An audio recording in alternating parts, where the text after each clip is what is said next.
E agora a gente recebe os nossos convidados, a Bruna Nobili, a Marina Santiago, e eu vou pedir para o Gabriel Irata ligar a sua câmera. Muito bem-vindos ao Mural da Manhã. Bom dia, obrigada, gente, por nos receber. Bom dia, estamos muito felizes de estar aqui. Bom dia, gente, é um prazer estar aqui. Bom dia, Marina, bom dia, Sofia, Bruna, Marina. Bom dia, Gabriel. Bem-vindos ao Mural da Manhã. A Bruna é graduada em Psicologia e pós-graduada em Saúde Mental. E o Gabriel e a Mariana fazem parte do Manifesto Coletivo. Marina. Eu não acredito que eu fiz isso ao vivo. Marina, pior que a gente estava comentando aqui nos bastidores agora. Gente, isso é super comum, tá tranquilo. Não, gente, parece brincadeira. Bom, sejam muito bem-vindos. O tema que nos traz aqui hoje é a questão da emergência climática. O mundo passou recentemente por uma sequência de 13 meses de temperaturas globais recordes e ondas de calor escaldantes que atingiram diversas comunidades em todos os continentes, e 2024 está em vias de se tornar o ano mais quente já registrado. A temperatura média global está próxima de ultrapassar o limite de 1,5 graus Celsius, e sem a implementação de medidas profundas para reduzir as emissões de gases de efeito estufa, os pesquisadores estão projetando que o aumento pode chegar a 3 graus Celsius até 2100. Se isso acontecer, o que a gente está vendo de tragédias vai aumentar cada vez mais. Aproximadamente 600 milhões de pessoas vão estar expostas a inundações decorrentes por conta da elevação do nível dos oceanos. Enfim, tudo são perdas catastróficas, tanto nos habitats quanto a nível humano. E por isso eu começo com a pergunta que dá título ao programa de hoje. Por que decretar o estado de emergência climática? Vou começar com a Bruna e depois passar para o Gabriel e para a Marina. Então, pessoal, acho que a decretação do estado de emergência climática ela tem alguns desdobramentos importantes porque a gente está falando. Primeiro, porque quando a gente começa um abaixo-assinado para apresentar isso para os nossos governantes, a gente propicia um debate, uma circulação de ideias, né? Então, acho que o nosso abaixo-assinado, inicialmente, ele tem esse objetivo. E segundo, falando do decreto especificamente, o decreto ele tem algumas consequências extremamente importantes, ele traz algumas possibilidades, né? Primeiro, uma simbólica, né, de reconhecimento. Eu gosto muito de pensar o quanto não ter o reconhecimento do presidente, né, na pandemia teve repercussões importantes. Então, ter o chefe do executivo reconhecendo a gravidade da situação é muito importante. E também questões na lei práticas, né? Então, alocação de recursos, transformação da estrutura de leis, ação coordenada, políticas públicas. Então, essas outras consequências de ordem prática, né? Então, a gente está trabalhando aí com esses dois olhares, né? Tanto uma questão da discussão, uma discussão simbólica de disputa de imaginários, e outra pensando em leis, políticas públicas. E toda uma preparação aí, inclusive de recursos, né, financeiros que a gente vai precisar, né? Vocês estavam falando da questão de moradia, refugiado climático, enfim, tudo isso que está na nossa cara. Então é isso, vou passar a palavra para os meus colegas. Certo. Antes de passar para o Gabriel, eu quero fazer um acréscimo, assim, de que você comente, Gabriel, qual que é a importância da gente ter políticas públicas voltadas para isso, né? Como a Bruna estava falando. A ministra do Meio Ambiente, Marina Silva, por exemplo, tem muitas Marinas aqui no programa de hoje.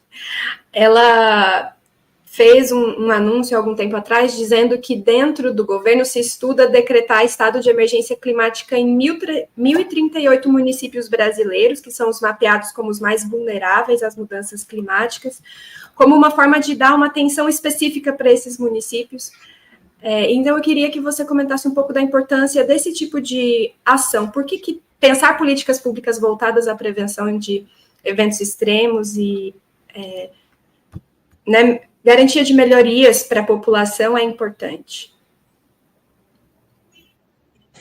Certo, Marina.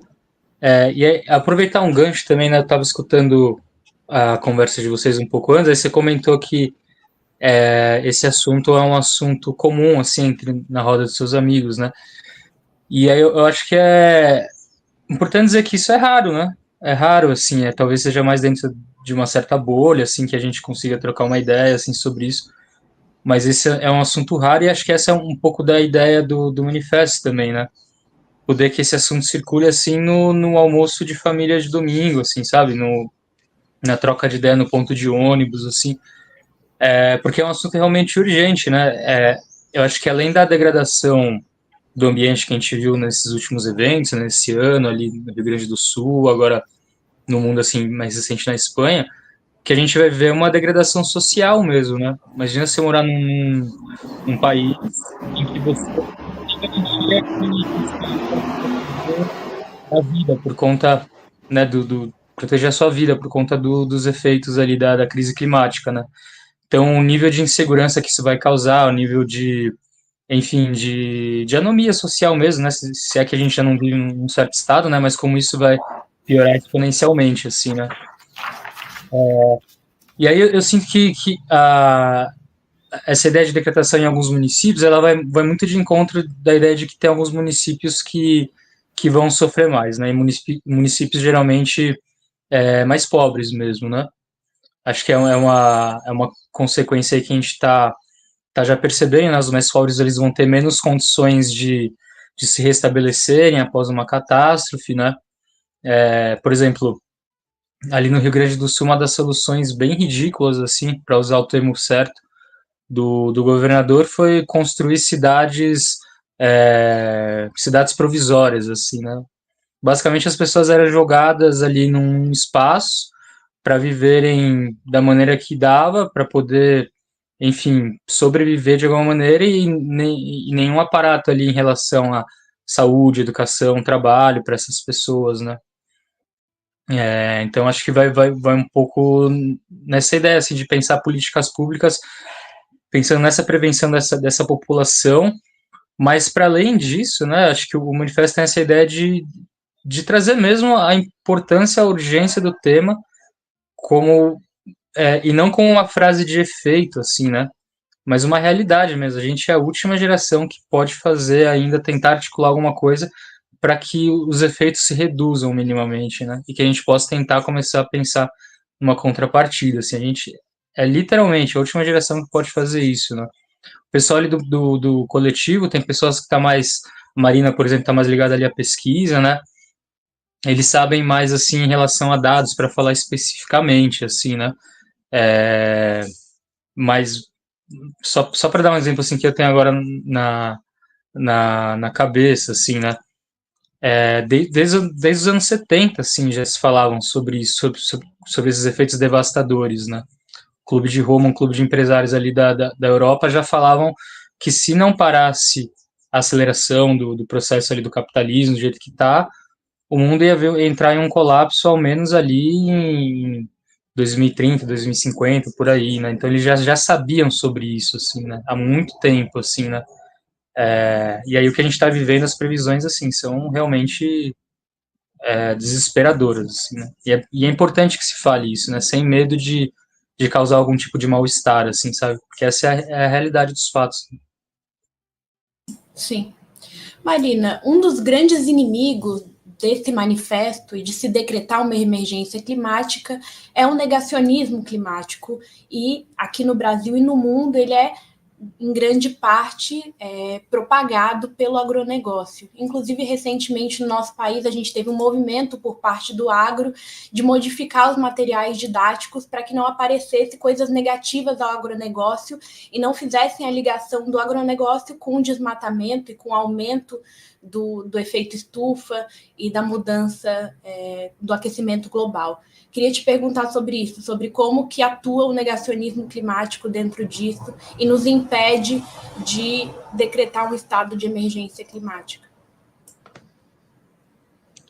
Obrigada pela pergunta, Sofia. Uma das coisas que eu estava lendo recentemente, que tem a ver com isso, é como que esse discurso, né, da transição energética, quando ele é apropriado, né, por grandes organizações, corporações e até mesmo pelas instituições, a gente observa que existe ali uma certa tendência a transformar, né, o contexto que a gente está vivendo em algo que é tecnicamente possível de você abordar. Então, a gente não precisa discutir a fundo, né, as mudanças que a gente precisa construir para, de fato, enfrentar as mudanças climáticas. A gente começa a trazer soluções técnicas e lucrativas para lidar com isso, né? Então, assim, seja essa ideia de lítio verde que está sendo disseminado em Minas Gerais, por exemplo, né, no Vale do Jequitinhonha, e outras estratégias, assim, de, por exemplo, o mercado de carbono, a gente vai vendo como que as corporações, elas começam a parar de negar que existe um impacto sobre o clima e elas começam a se colocar num lugar de nós vamos oferecer as saídas. E essas saídas vão ser dentro, né, do mercado, dentro das condições que já estão acontecendo, né? A gente não precisa fazer uma mudança muito profunda, a gente não precisa discutir o uso da terra no Brasil, por exemplo, que é uma questão chave, né, para a gente enfrentar as mudanças climáticas. Então, a gente vai vendo que o agronegócio, enquanto essa grande, enfim, esse grande lobby que eles exercem na política do Brasil, né, os subsídios que eles recebem, que são, assim, na casa dos bilhões, dos 400 bilhões, né, é uma fortuna mesmo que eles ganham para continuar operando, para continuar desmatando, para continuar queimando florestas, né, e pastos, para continuar produzindo commodity, né, não são alimentos que é produzido pelo agronegócio, são são mercadorias mesmo que não tem nenhum valor minimamente agregado, né, para justificar e dizer que a gente está tendo um desenvolvimento econômico expressivo. Então, assim, esse tipo de negacionismo, ele é muito difícil da gente combater, porque está muito na raiz ali desse sistema capitalista, né, exploratório que a gente vive, de uma relação ainda muito colonial da economia, né, da gente estar num país que é um país de terceiro mundo, né, um país do sul global, que é um país que é economicamente dependente de decisões que são tomadas ali no centro econômico. Então, eles têm todos os recursos possíveis, né? Inclusive, essa notícia que você trouxe, eu li recentemente também, e é muito alarmante isso, né? Como que você tem uma instituição do agro que está ali fiscalizando livros didáticos, né? Bem ao molde do Escola Sem Partido, né? Como que a gente vai lidar com corporações com tanto dinheiro assim para fazer o que eles querem, né? Inclusive censurar dados científicos em livros didáticos. Então a gente entende que a educação ela é um projeto em disputa também, né? Talvez seja por aí a resposta de como que a gente vai minimamente enfrentar o negacionismo climático é com a educação, é com formação política, é discutindo dados, é discutindo esses eventos que a gente tem visto, né? É, essa situação na Espanha recentemente mesmo, eu li que em 8 horas choveu o equivalente a um ano. Isso é assustador, gente. É uma coisa que a gente nunca viu, né, antes. Então, assim, é preciso lidar com seriedade, né, sobre essas questões. E como o Gabriel falou, não ter medo de falar sobre isso, porque é muito sério o que está acontecendo. Não, eu também achei surpreendente, assim, ser um assunto da sua roda de amigos, porque está cada vez mais difícil falar sobre isso. Até com pessoas que a gente acredita, né, que receberam uma boa educação, que são bem informadas, eu acho que o que mais está imperando é uma naturalização de tudo que a gente está vivendo. Em vez da gente decretar um estado de emergência climática, as pessoas estão decretando o fim do mundo. E isso não pode acontecer, sabe? Então, assim, eu acho que é por isso que a gente está aqui querendo decretar um estado de emergência climática, porque a gente não aceita decretar um fim do mundo como se a gente não tivesse opções, como se fosse isso mesmo, esse é o curso natural da história, e não é, sabe? Então, Uhum. quando a gente se organiza, né, nesse coletivo, eu acho que a gente está principalmente se colocando em cena, se colocando na disputa também desse debate e tentando minimamente dialogar com quem puder, com quem a gente conseguir alcançar sobre a seriedade que é o que está acontecendo e sobre como é possível a gente fazer algo, sabe? Não simplesmente aceitar como uma coisa dada, como um destino terrível e vamos morrer pelo fim do mundo, pelos colapsos climáticos e não é por aí. Sim, e as conversas elas caminham mais ou menos nesse sentido.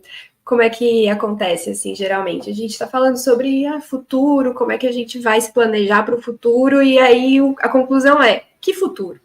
Tem futuro? Existe futuro? Como é esse futuro? A gente consegue prever alguma coisa? E aí entra mais ou menos por esse caminho, né? Porque a gente pode viver outra pandemia, por exemplo, a gente pode passar por alguma situação relacionada a alguma catástrofe climática, como que aconteceu no Rio Grande do Sul, então é muito difícil imaginar o que nos espera, né, nesse ponto que o Gabriel menciona aí, que já está mais ou menos determinado como entre 2030 e 2050, de que realmente um colapso climático vai acontecer.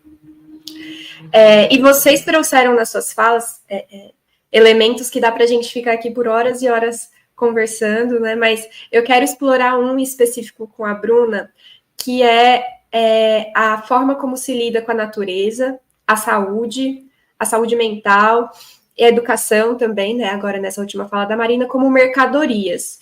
E isso desvirtua completamente o debate da forma como nós propomos que ele seja feito, né? Da compreensão de algo mais sistêmico, mais interligado, e quando a gente desmembra dessa forma e trata tudo como produto, a gente não consegue fazer essa relação. E isso é absolutamente, totalmente associado com a forma do sistema capitalista de se apropriar de tudo, né? Eu queria que você explorasse um pouquinho isso, Bruno. Eu acho que tem uma figura, né, que interrelaciona muito todos esses temas. Eu não estou vendo mais vocês, mas está tudo certo, né? Bem, vou continuar falando. Tem uma figura que eu acho que interrelaciona muito esses temas, inclusive as questões que vocês estavam trazendo antes, que é o Ailton Krenak, né? Que é um autor militante indígena que mora ali no Médio Rio Doce, né? Então, ele fala muito da questão de Marianas. E que ele fala, né, muito dessa questão ele traz à tona, né, essa questão de um jeito de viver, de um jeito de ver o mundo, né? Então, quando a gente está falando de várias questões econômicas que a Marina trouxe, existe um jeito de viver nesse mundo, uma cultura que estrutura, né, que sustenta todo esse modelo econômico. E o Ailton Krenak, ele com as contribuições dele, ajuda a gente a questionar, né, esse jeito parasitário de ver a vida, de se relacionar um com os outros, de se relacionar com a terra. Então, quando a gente está falando de impactos na saúde mental, de como combater tudo isso que está acontecendo, a gente tem que construir um outro jeito de se relacionar com a vida, com os outros, com a terra. E ele contribui para essa discussão falando, né, da cultura dele. Nesse sentido, tem o Nego Bispo também, que traz muitas contribuições, né, falando da cultura de roça, né, que a gente aqui chama de agroecologia, agrofloresta. Então, eu acho que não tem como discutir essa mudança, né, sem falar de uma mudança de paradigma total, né, não só mudança de forma de consumo, que é o que a Marina estava falando, né? Então, que a gente vai mudar isso através do consumo, né? Ele fala assim, cara, existe um outro jeito aí de fazer os carros funcionarem que não seja combustível fóssil. Aí se constrói toda uma outra tecnologia ultra cara e essa coisa de mudança para que nada mude, né? E aí eles citam o exemplo de Cuba, que eles estão lá com os mesmos carros há 50, 60 anos e sobrevivendo, né? Construindo, sendo criativos, né? Construindo outras formas de viver. Então, para finalizar, né, o manifesto coletivo ele traz esse nome porque as saídas elas são coletivas, tanto pela via de políticas públicas que incidem sobre o coletivo, mas também de outras formas coletivas de se relacionar com a terra, com a vida, e não esse jeito de viver a vida que nos está imposto. Sim. Queria trazer um aspecto que é que, por mais que as questões climáticas e as tragédias decorridas disso, elas afetem a todos, elas não afetam a todos da mesma forma, né? Se você não tem um bunker e não é um super rico, ela vai te atingir, mas a gente vê que, por exemplo, no continente africano, que é responsável por apenas 2 a 3% das emissões de gases de efeito estufa, é um dos que vai ser mais afetado pelas ameaças induzidas pelas mudanças climáticas. Então, a gente tem essa desigualdade, né? Tanto entre continente do sul e do norte global, quanto também dentro de cada país. Aqueles que são os mais afetados são os que moram nos bairros mais pobres, que, em geral, contam com menos área verde, ou seja, vão ser os mais afetados com o aumento da temperatura e o calor, construções de qualidade inferior, menos acessos a sistemas de saúde, por exemplo. A gente sabe que com o aumento da temperatura isso leva a uma proliferação de diversas doenças. Eu queria, Gabriel, que você falasse um pouco sobre isso, sobre essas diferenças, e por isso que se fala também do racismo climático, né? Justamente por isso, porque é desigual a forma como as pessoas são afetadas pela crise climática. E um outro aspecto, Gabriel, é que quando a gente conversa sobre futuro e quando a gente entra, né, sabemos que não podemos aceitar isso e falar de um fatalismo da crise climática, a maior parte da população que não sabe se vai comer no dia seguinte, se não sabe se vai ter dinheiro para pagar aluguel, se vai ter, enfim, condições de se manter no emprego no próximo mês, não consegue projetar o futuro. Como que a gente faz para dialogar com essa parcela da população, para trazer a importância de a gente debater emergência climática para aqueles que não pensam no que vão fazer daqui a 10 anos, porque estão muito preocupados em conseguir ter comida na mesa no dia seguinte? Certo, Sofia. Eu acho que eu vou aproveitar um pouquinho o gancho também da outra questão, porque acho que elas se interligam, né? Porque são crises conexas, né? Acho que quando a gente fala de mercado, né, e esse problema do mercado está entrando até nessa ideia de emergência climática, né, de, enfim, tentar se aproveitar isso para lucrar. Na saúde mental e na educação, eu sou psicanalista também, né?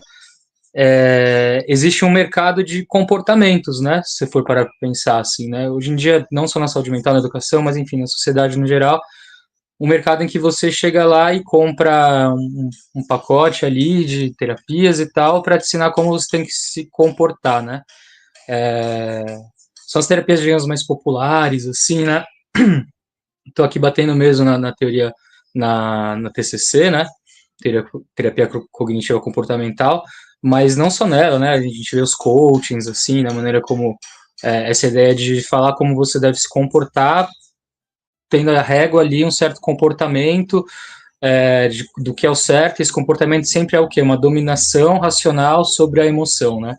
Dominar a si mesmo, controlar a si mesmo, né? E eu acho que a gente esquece que existe algo que a gente pode chamar aqui nesse contexto de natureza que motivam os comportamentos. A gente pouco olha para isso, né? Tem algo que motiva você ter você ter raiva do seu chefe, ter raiva do seu trabalho, raiva do sistema, então é o que motiva isso. Talvez seja isso que vai se tornando insuportável, né? Que é viver como se fosse uma máquina, né? Trabalhando 12 horas, daí para mais por dia, tendo que se avaliar, se autoavaliar constantemente, né? Utilizar ali dessa raiva e desse medo que você tem de perder o emprego para produzir mais, né? Então, olhar para o que motivam os comportamentos, né? Talvez seja uma forma ou outra de pensar sobre saúde mental, ao invés de pensar só sobre quais comportamentos são certos e errados. Até porque muitos desses comportamentos que a gente acha certo, controle de si, dominação, autonomia num sentido assim, de não deixar a raiva, o medo, os afetos assim que são flagrados no corpo, como a vergonha, surgirem assim, né? E são comportamentos que vêm de um certo local em um certo tempo, né? Estou falando aqui de uma forma mais popular, a branquitude, assim, mas não a branquitude a pessoa branca em si, mas essa cultura europeia que vem dali, né? E que é uma cultura ali que de um certo tempo, que isso a gente pode pensar junto com Denise Ferreira da Silva, uma filósofa brasileira, que no livro Homo Modernos vai traçando um pouco uma tese dela, né, de como a própria formação do direito, né, do Estado de Direito, é uma ideia que pressupõe que existem pessoas que são pessoas, existem pessoas que não controlam a si mesmo, porque se revoltam contra o racismo, né, ao longo da história as leis foram formadas em certos contextos, são pessoas que são menos pessoas, ou são pessoas que são animais, que não devem, que são pessoas que não têm o direito a clamar pela vida, assim, ser reconhecidas como vidas legítimas, né. Aí quando você falou da África, né, e quando se fala das populações mais pobres, né, que às vezes sentem o medo, sabem da gravidade da coisa, mas tem que trabalhar. Não tem muito tempo para isso, porque precisam trabalhar, né? Acho que como conversar com essas pessoas é um desafio, assim, em termos mais gerais mesmo, né? Da gente pensar a classe trabalhadora, né? Como uma nova classe que está emergindo, aí que já tem um tempo, já, né? Enfim, novas maneiras de viver já há um tempo que a gente não consegue dialogar, eu digo agora como esquerda, assim, né? E como chegar junto, sabe, nessas pessoas que, na verdade, a gente está se aproximando mais ainda, usando o termo da Laila Gonzalez, de uma massa marginal, assim, né? Isso está aumentando, né? Porque está todo mundo entrando num estado de degradação social, se a gente for para pensar, né? Então está ficando cada vez maior a massa de excluídos, né? Como a gente poder achar um comum, assim, dentro disso, poder dialogar entre nós, acho que é o desafio aí para a gente estar refletindo, trocando ideia, né? Exatamente. Antes de continuarmos com a nossa conversa, com a nossa entrevista, precisamos fazer um intervalo bem rapidinho para apresentar os nossos apoiadores. Tornamos.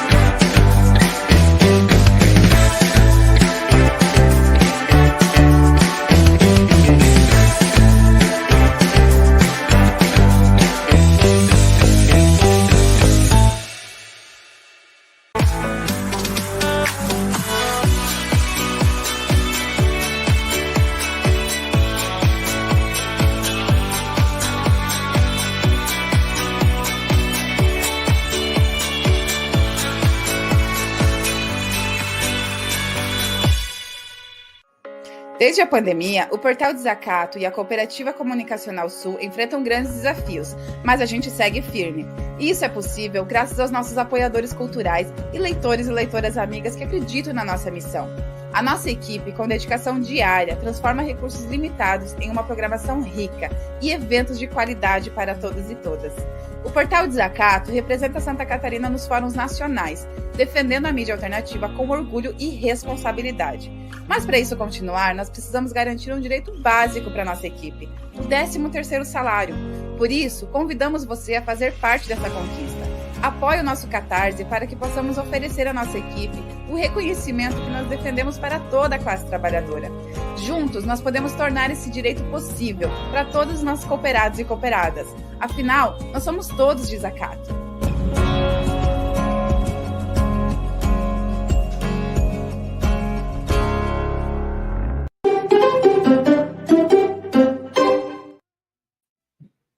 Retornando com o Mural da Manhã dessa terça-feira, 5 de novembro.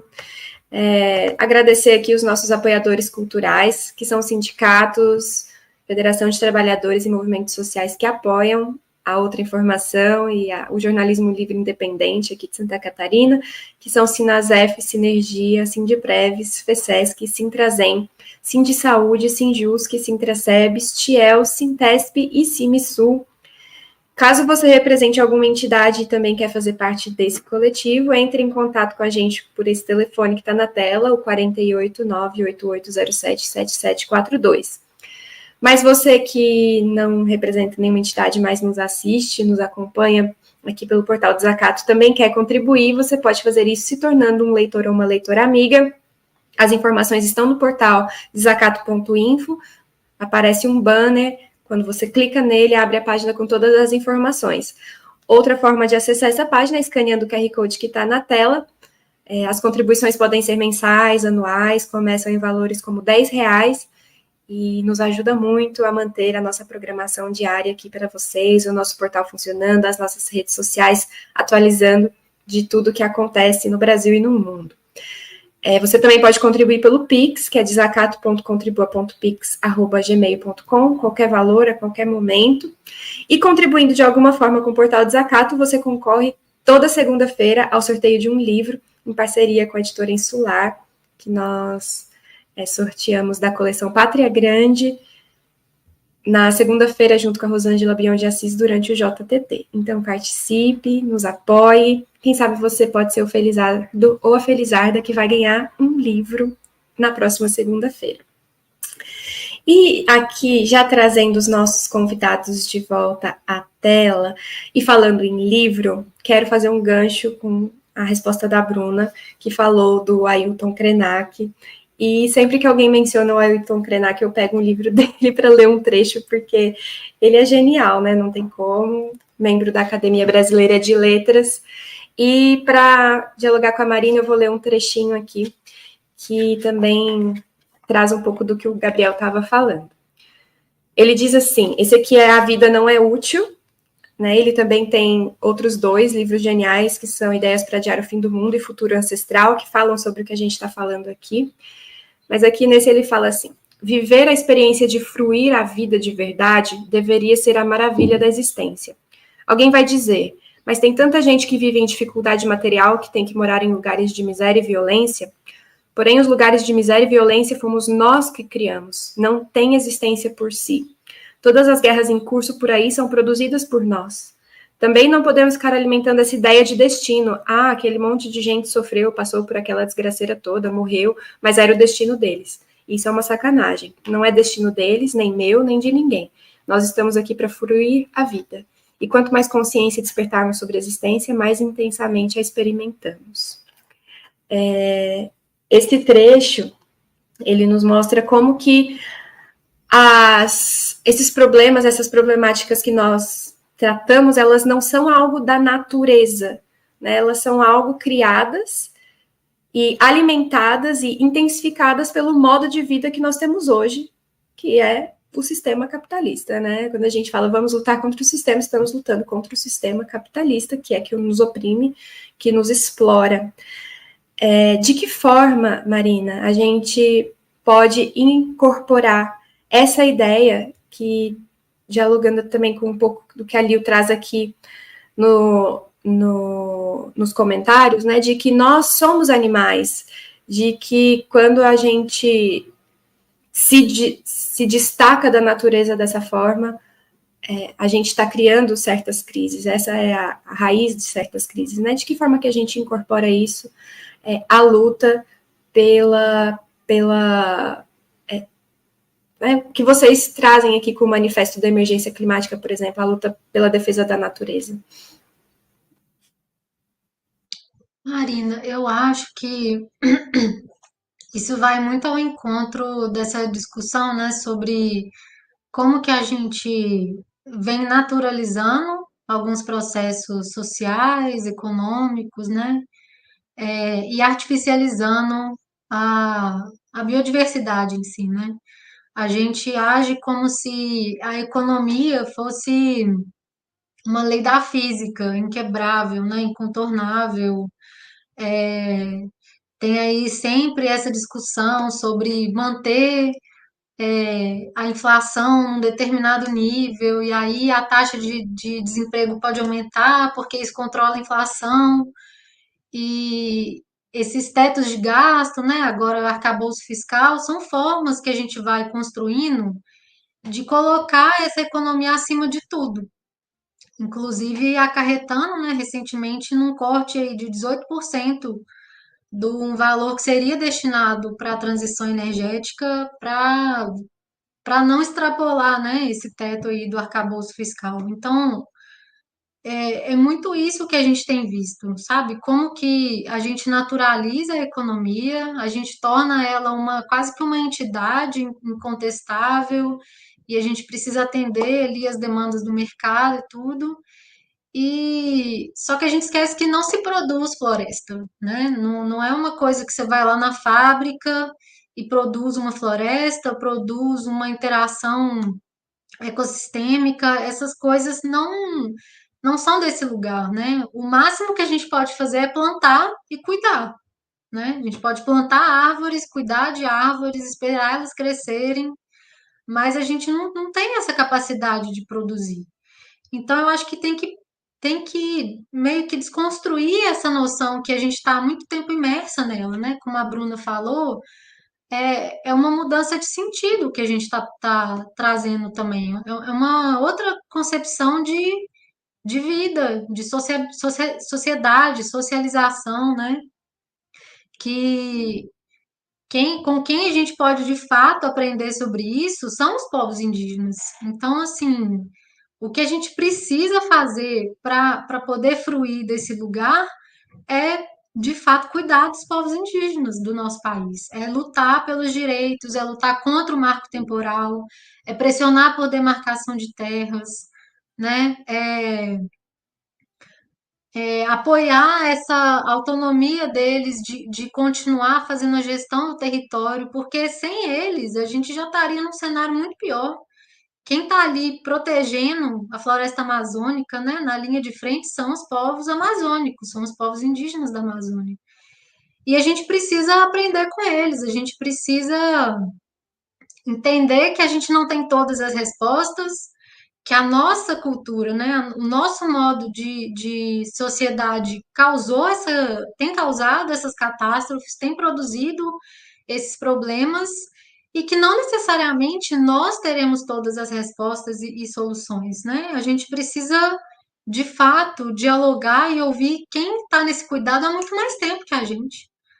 Então, não é à toa, né, que a gente vai falar de Ailton Krenak, que a gente vai falar de Nego Bispo, são representantes de culturas que de fato vivem essa integração muito mais harmônica, muito mais respeitosa, né, com o meio ambiente, que não olha para esse meio ambiente como uma mercadoria, como um recurso a ser explorado, né, que não vai falar, olha, temos aqui um minério, vamos explorar e gerar renda, porque a gente precisa agora de novos modelos de carro.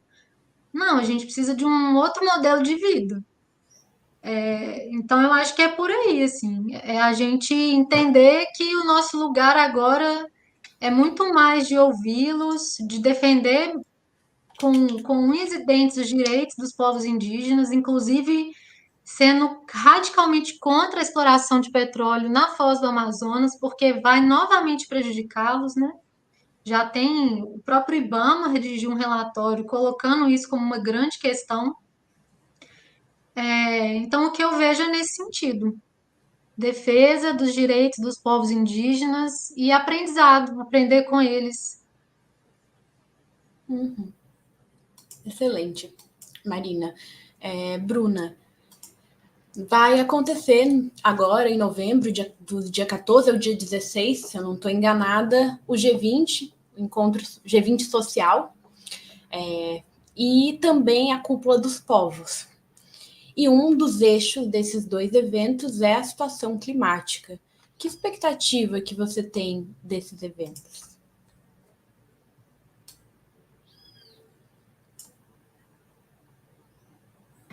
Ai, não estava achando o botãozinho do som. Então, o nosso coletivo, né, ele faz muito essas discussões políticas dentro dos nossos espaços, né, mas pensando um pouco em como que isso chega, né, na população que a gente está falando, quem de fato vai sofrer e está sofrendo, né? Estou falando um pouco de sair um pouco dessa bolha, dessa discussão política mais elitizada, mais especializada, né? Eu acho que é a sensação que nos vem é de muita frustração, né?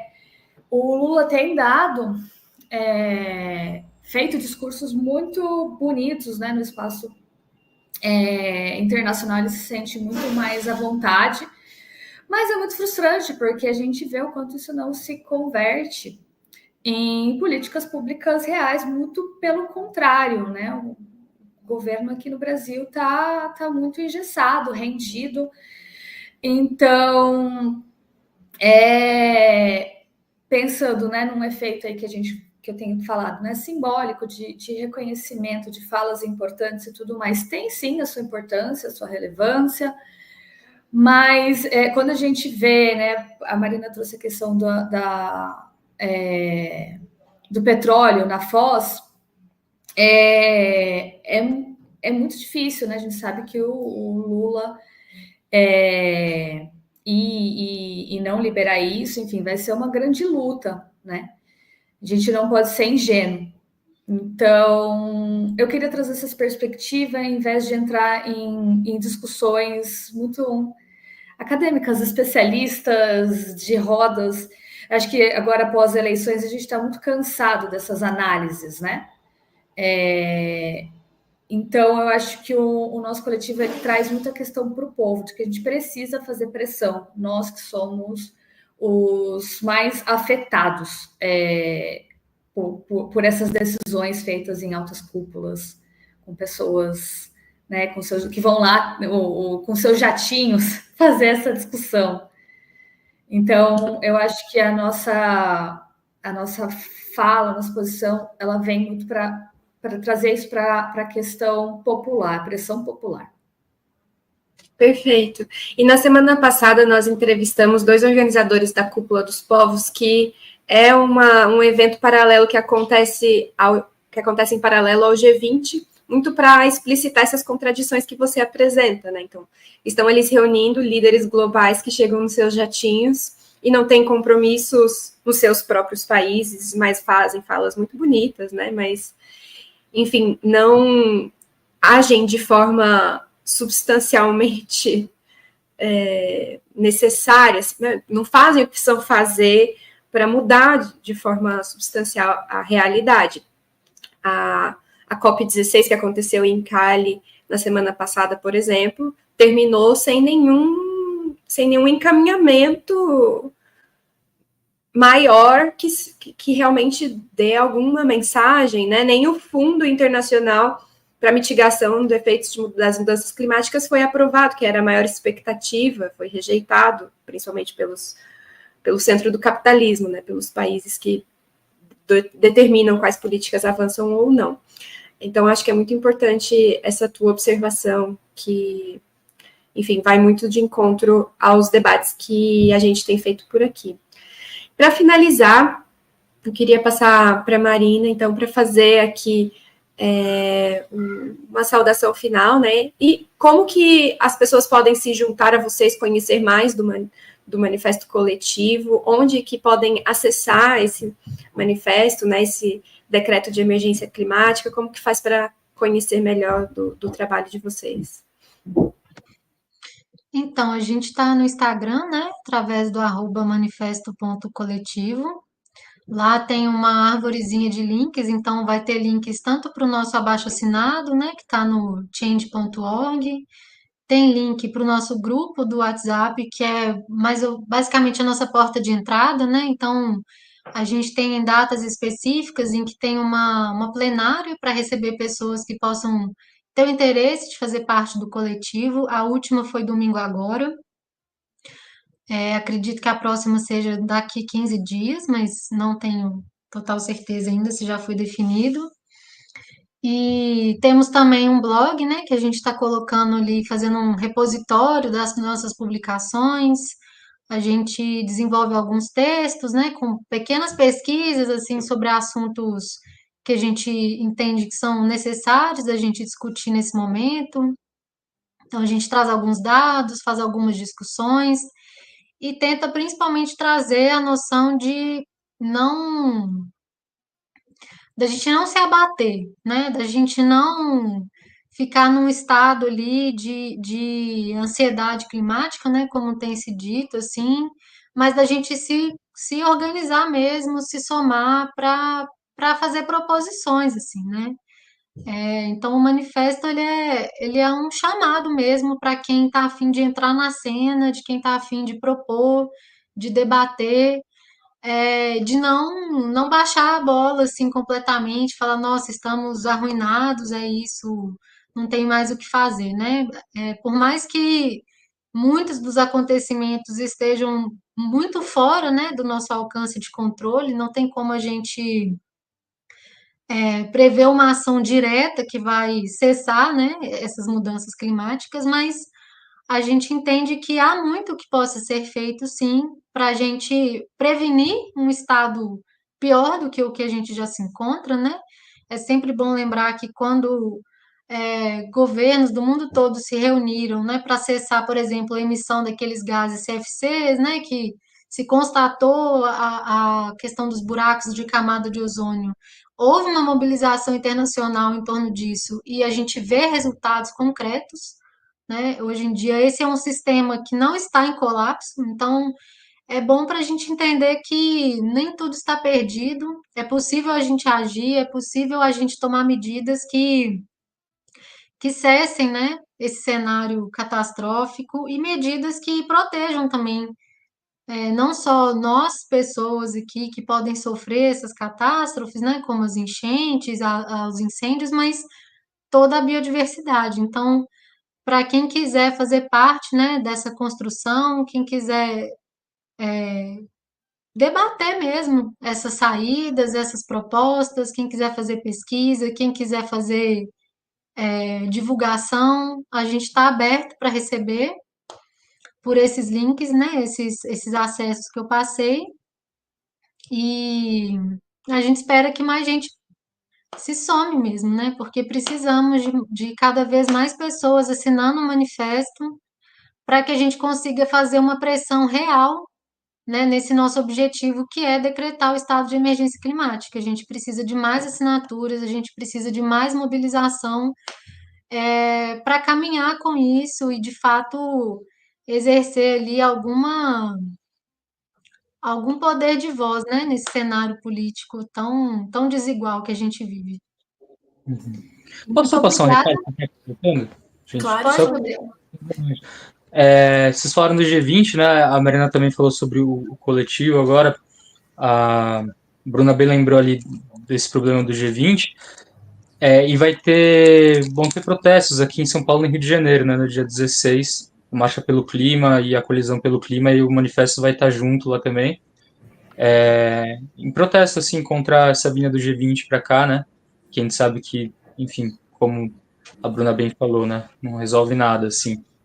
Inclusive, parece que proibiram, né, a Cúpula dos Povos de estar lá e tal, então é ridícula mesmo a situação, e a gente vai estar lá protestando no dia 16 aqui em São Paulo, e vai ter lá no dia 16 também no Rio de Janeiro.